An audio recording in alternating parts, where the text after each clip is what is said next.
增进认知，实现自由。朋友们，这里是老管解牛。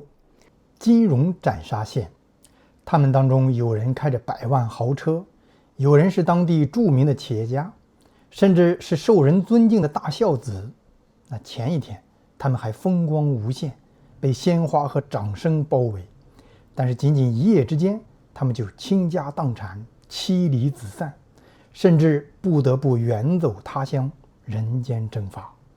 这不是电影剧本啊，这是我手里这份72人破产档案里面记录的真实人生。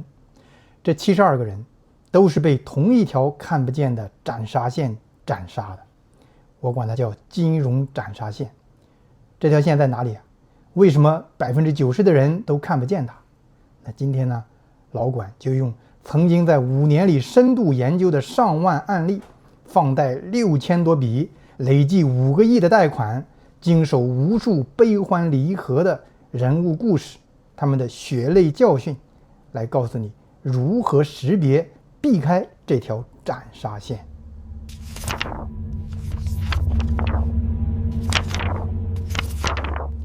我为什么会有这72个人的真实档案啊？那是因为我在中国的时候啊，我搞过一个专门面向县域以下个体户、小企业主农业经营户的贷款机构。5年时间里头呢，我们累计发放了5个多亿的贷款。这些人呢，全都是我亲手经历的客户。2020年底呢，我这家公司我把它解散了，因为拿不到这个银行牌照。那么大家可以猜一下，这5年下来，我们这5个亿的贷款有多少钱没收回来？我们的坏账率是多少？我说了你可能不信，我们大约只有280多万没有收回来，坏账率大概只有0.56%。我知道很多人不相信，你也不用相信，你就当故事听听就完了。那你可能会好奇，我们用什么神奇的方法来识别这些破产的案例，这些还款的风险啊？那么后面会有一个特别有趣的指标告诉你，你能体会到其中的一些奥妙。那我手上这72个典型的案例呢，都是我亲自经手的。那还有另外少数一些呢，因为资料保留不全，散失掉了。那接下来我给你讲讲这72个人是怎样走上这条不归路的。你真正理解了他们，掌握了我这里所要讲的几条金融铁律，你就永远安全了。这可是我用那5年的心血研究出来的珍贵的结果啊！所以啊，赶紧关注老管解牛啊，点赞转发。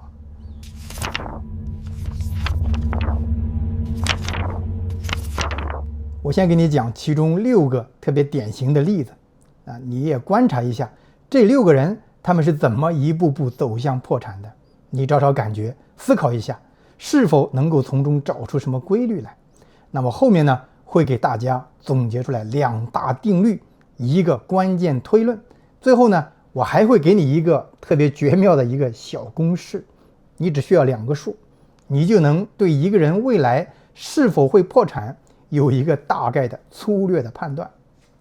老梁，2015年我们刚接触他的时候，他在当地算是家大业大了，一个小企业主，经营劳保服装生产销售。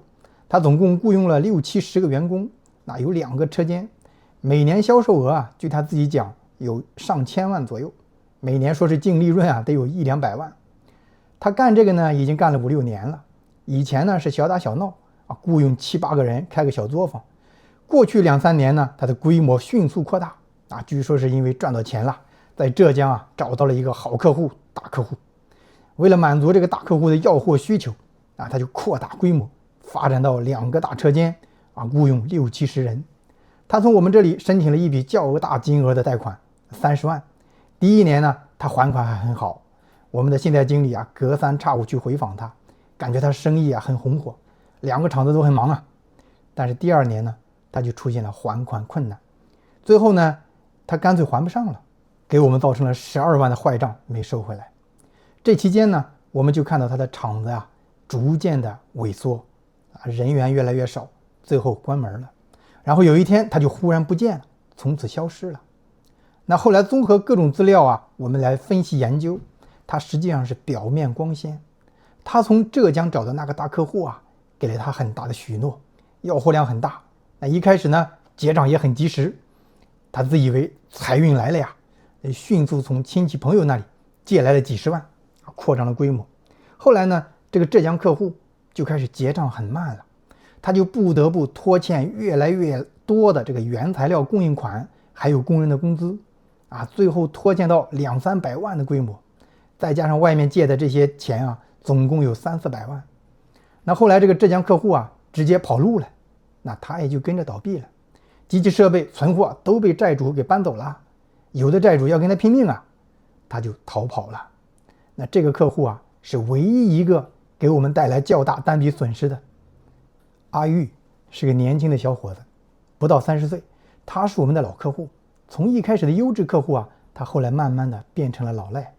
他是子承父业，那父亲病死的早，他就和叔叔啊继续经营他父亲留下的这个生意，就生产切菜板还有这个菜墩儿，生意啊很不错，每年销售额也过1000万，那利润呢，据他自己讲也得有上百万。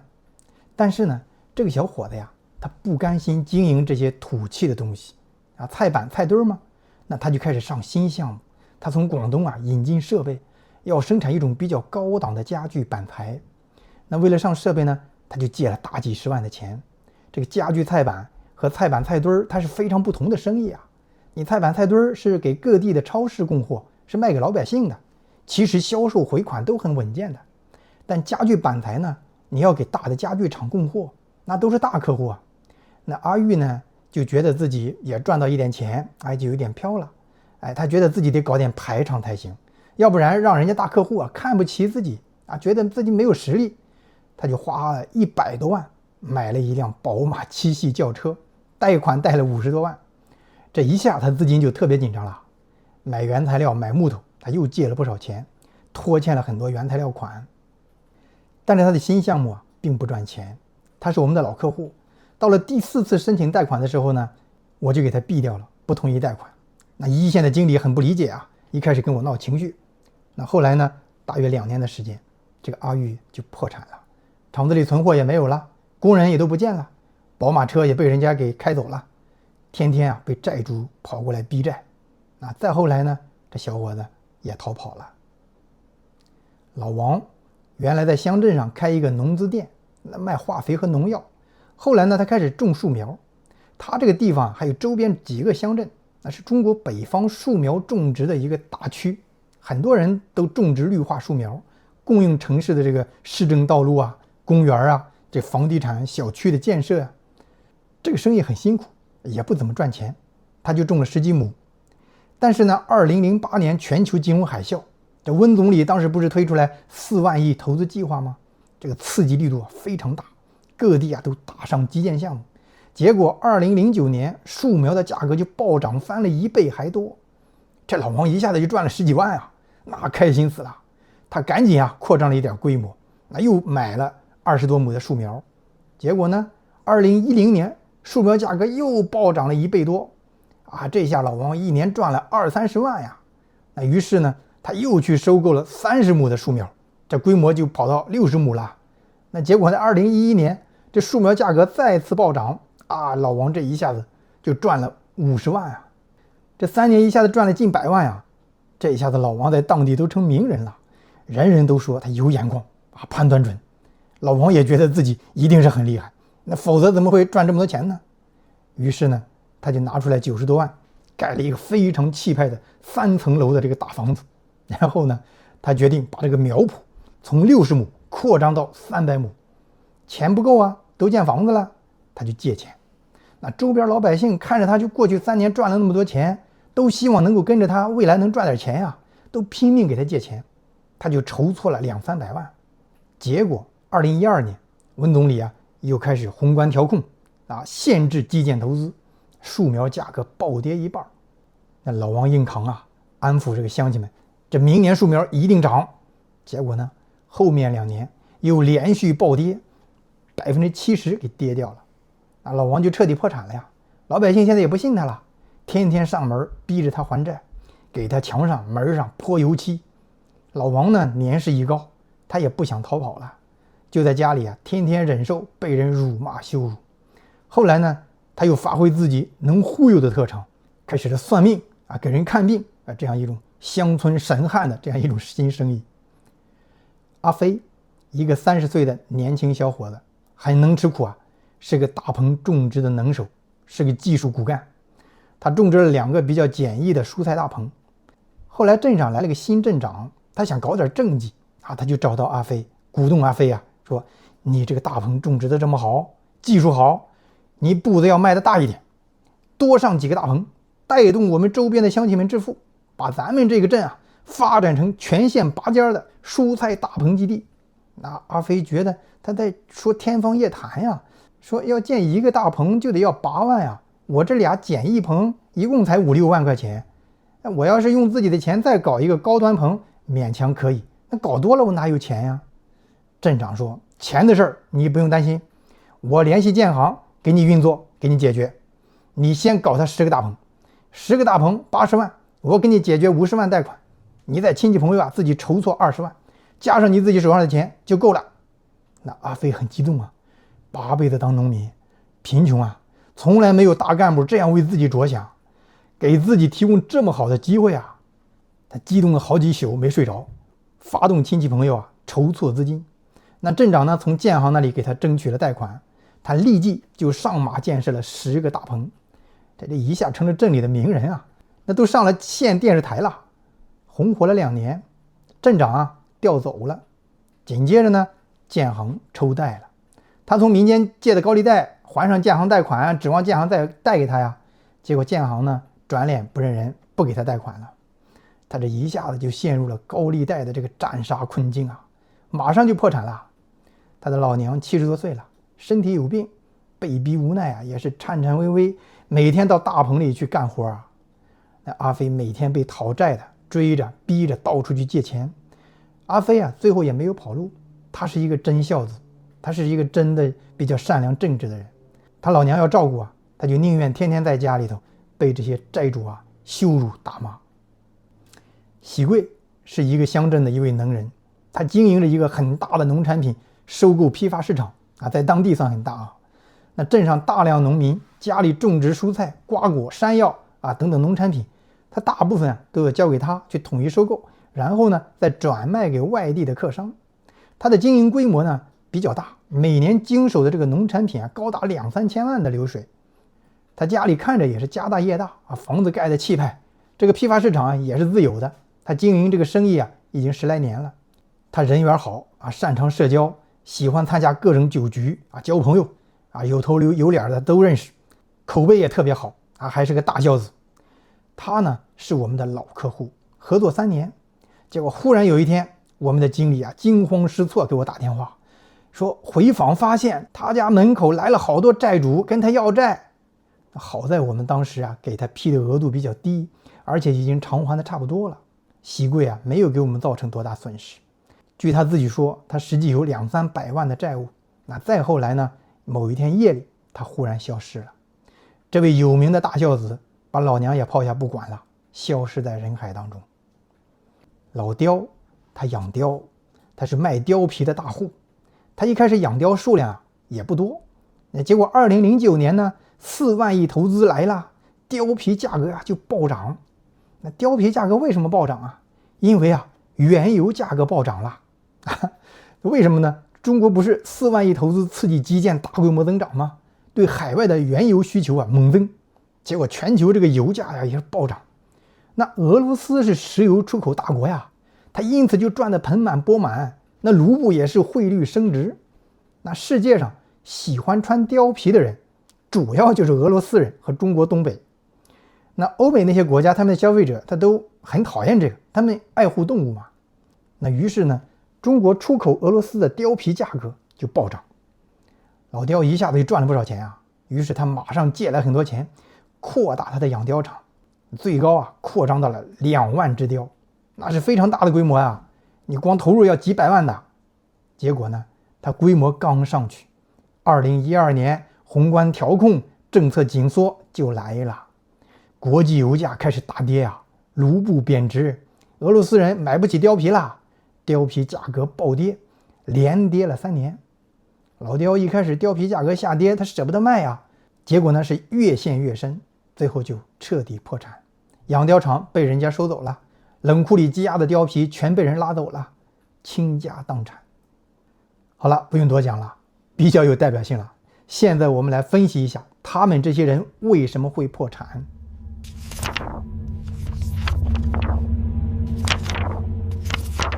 如果你有朋友跟你借钱，你考虑借不借的时候，你觉得什么最重要？来，咱们做个小测验。 A 人品好坏，是否诚实可靠。 B 他的生意赚不赚钱。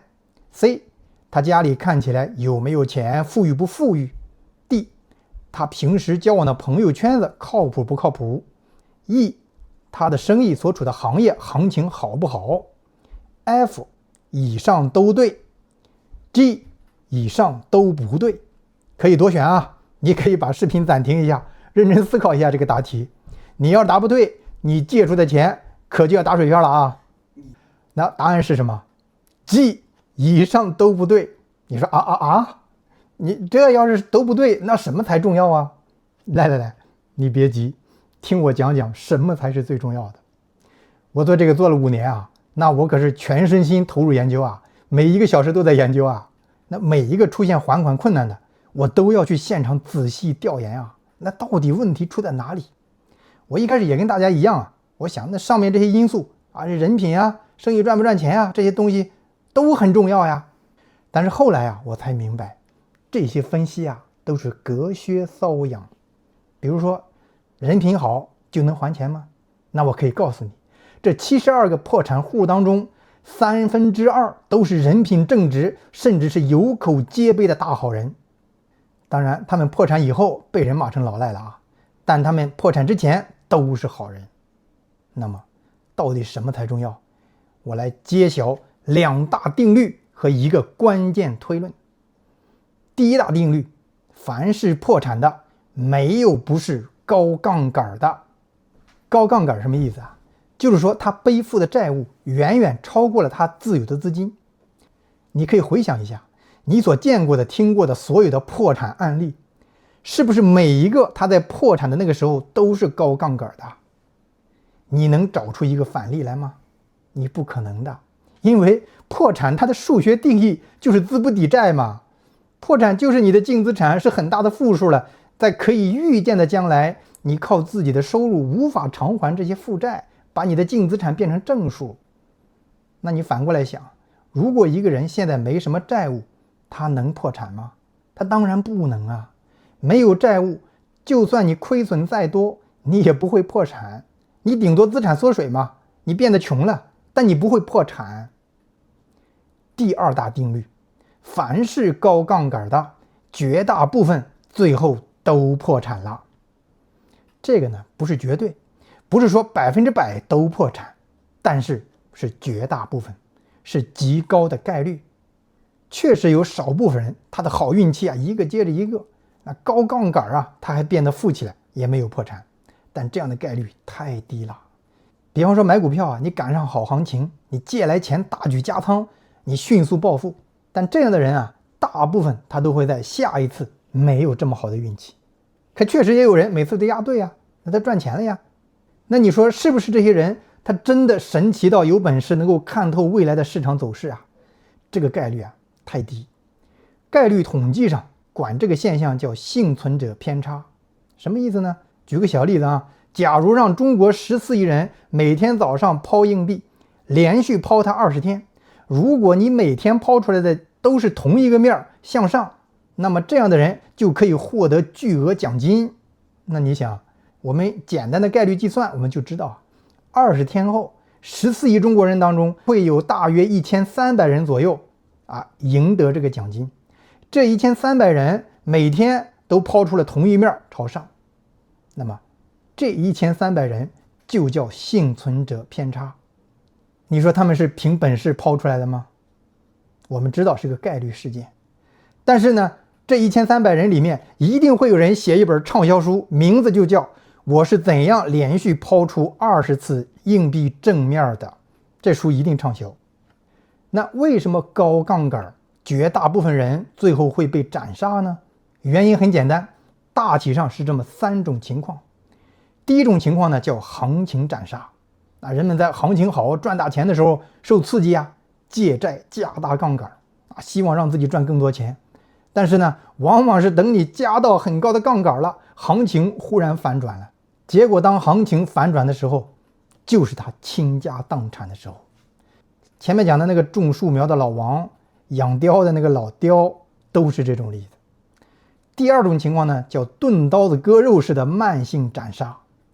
这是这个人他自己的经营能力比较弱造成的。他的生意看起来很光鲜，但实际上他不赚钱，他每年每个月都在失血。而他为了维持这个繁荣场面呢，他就四处借钱弥补失血。这类人对于借给他钱的人来说是最危险的，最具有隐蔽性，破坏力最大。因为这些人他平时看起来特别靠谱人品特别好，家里是好丈夫好父亲，外面是好兄弟那生意看起来也是越来越大，场面也很红火，那大家都会放心的借钱给他。但是呢，表面光鲜下，他一直在看不见的慢慢的失血。到最后忽然有一天他有一笔债务还不上了，表面的光环忽然之间就消失了，各路债主就蜂拥来讨债，他一下子就会陷入破产境地。他也会从一开始人人有口皆碑的好人，立即变成了人人唾骂的老赖。那前面说的阿玉喜贵都属于这一类。第三种情况呢，就叫突发意外的一刀斩杀。这是指这个高杠杆的人，他突然会遇到某些意外的恶性事件塔勒布管这种事件叫黑天鹅。他借了很多钱扩张经营如果一切正常发展时间一长，他就会赚足够的钱来把债务都还清。但是我们身处的这个经济社会系统是个复杂系统。注意这个词儿复杂系统，我的影片以后会经常用到这个词儿。这个复杂系统就意味着它充满了不确定性和不可预测性。那这个时候一旦发生意外突发的恶性事件，就立即让这个高杠杆的经营者一刀斩杀。比如说前面的老梁，他忽然之间大客户跑路了，他自己立即就被斩杀。再比如前面的阿飞，忽然遭遇建行抽贷他也立即就坠入了破产深渊。那现在我们把这个高度再拔高一下。实际上这些给自己上了高杠杆的人，等于是把自己置于非常脆弱的状态。记得我们上集说的脆弱性了吧？高杠杆就是那条让你处于极度脆弱的金融斩杀线。这就好比是你开着一辆95吨的大卡车，要通过一座标称这个承重上限100吨的桥。你当然有可能平安通过，那一切坏事都没有发生。但是一旦有任何的意外冲击，你就会立即坠落悬崖。很多著名的投资者在描述这个问题的时候，都留下了脍炙人口的话语。巴菲特说，一把左轮手枪的6个弹夹里，如果只有1颗子弹，用它对着脑袋扣动扳机，如果没有被射死，就可以获得1亿美元的奖金。这样的游戏我永远不玩。著名的价值投资者乔尔·格林布拉特说，如果你举着火把平安地跑过弹药库，然后成功地赢得了巨额奖金，这一点都不值得骄傲，这只能证明你是一个超级大傻瓜。那非著名投资者老管说，你给自己加杠杆，就相当于给自己的腰间绑了一个雷管。你可能一时引来众多的钦佩和羡慕，但是你最好一直祈祷不要有任何火星靠近自己。那假如你还是一个吸烟爱好者，那么你能平安活到老的概率就太低太低了。那正确的做法是把那个雷管卸下来，扔得远远的。所以我们在生活中，在投资中，永远要坚持一个原则，那就是不要给自己身上绑雷管，给自己足够的安全边际。这是活下去、活得更好的第一个前提条件。我们要想变富、实现自由，靠的不是绑雷管，靠的是寻找确定性变富的方法。那我再讲一个关键推论，那就是一个人从给自己加上高杠杆开始，到他最终暴雷被斩杀破产，通常需要2到5年，长的也有持续10年的，但是这种情况呢比较罕见，多见于前面说的那种人品很好，但是经营能力比较差，他一直在慢性失血这种案例。通常来说2到5年是大概率的一个区间。为什么呢？很简单一个人能把自己的亲戚朋友圈全都借个遍，大体上那就是2到5年的时间。你都借完了，他资金链就断裂了呀。这个推论对于发放贷款的人来说非常重要，非常有现实意义。如果你能够检测到他的杠杆水平到了很高的地步你就还有大约1到3年的时间窗口，在他暴雷之前平安的收回贷款，安全撤离。那从我研究透上面这2个定律一个关键推论以后我们做起贷款来可以说是游刃有余了。我们开发了一整套的指标体系一个模型，它就像一个照妖镜，你随便给我一个借款人，拿着模型一照，立刻就能判断出来他大体处在这个高杠杆状态还是低杠杆状态，能够判断出来他是处在暴雷的前夜呢，还是还有那么1、2年。可以不夸张的说我们这个模型颠覆了传统课本的财务框架，建立了新的理论体系。从那以后我们这个贷款风险基本上就高枕无忧了。你想要不然我们怎么可能在 P2P 倒闭风潮大爆发的时候，经历了这个人员机构的裁撤，经历了疫情风控的冲击，最后还能全身而退呢？我知道有人可能觉得老管你吹牛吧。OK， 那我现在给你露一手，你看看我是瞎吹还是真有2下子。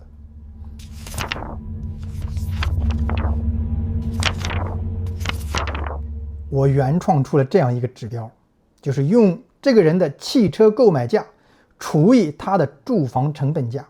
怎么样，够简单吧？这个指标说明什么？有什么用你看下面这个图是我用我们的借款人数据当中800多个人的样本计算出来的这个指标表现。横轴就是这个指标计算出来的数值是多少。你看最右边是4意思是你的汽车购买成本是你的房子成本的4倍。越靠左边呢，就这个数值越低。那纵轴呢是人数比如你看横轴等于1的这个地方，它的这个纵轴数字是15，意思是说汽车购买成本刚好等于住房成本的人，在这个样本里面有15个人，理解了吧 ？OK， 你看这个图形的这个形状它是这样一种分布。那你猜一猜，这些人里面，这个指标越大，它风险越大，还是说越小，它风险越大呀？答案是这个指标越大，越靠右，它的风险就越大。你看这个表格当这个指标在0到 0.5 之间的时候，出现逾期的概率是 5.1%。你看如果它超过1以上，这个逾期概率就大大增加了。你要是全发给这些人贷款你就死定了。那么这个指标为什么这么管用我解释一下这个指标我给它取了个名字叫虚荣指数。什么意思一个人住在一个破房子里，但是他却一定要买一辆看起来很奢华的好车开着，这就表明这个人有非常强的虚荣心。这种虚荣心很强的人他做生意他有2个特点。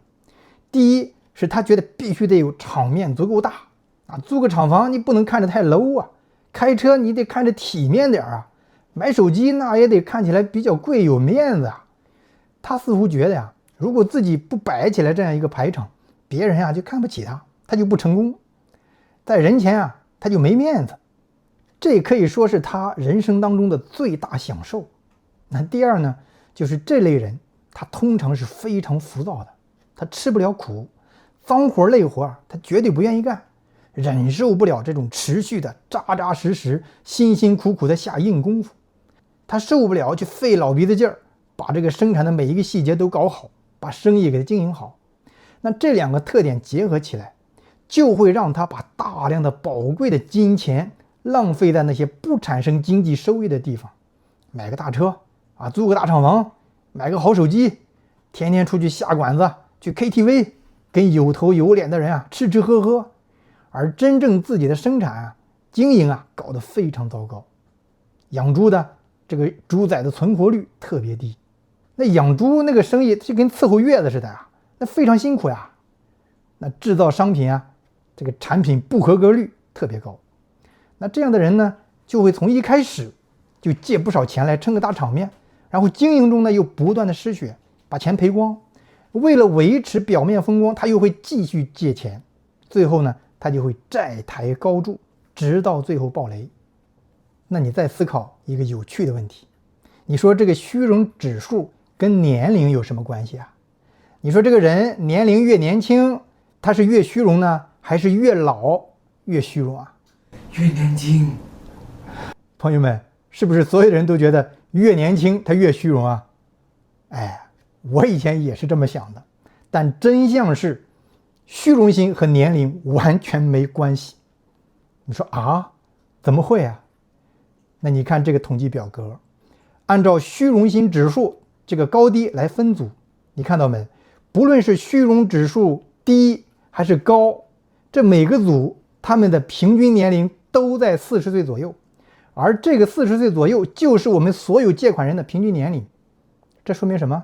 说明虚荣心强弱跟这个年龄是无关的。再进一步说，意思就是如果一个人年轻的时候很虚荣，他老了还是很虚荣；如果一个人年轻的时候不虚荣，很朴实，他老了也是很朴实。我记得我当时算出这个数据的时候啊，我下巴都快惊掉了。这是我们平时常识以为的真相，与事实完全相反的典型例子呀。所以啊，大家千万别觉得动不动就说常识怎样，常识怎样，有时候常识经常是错的。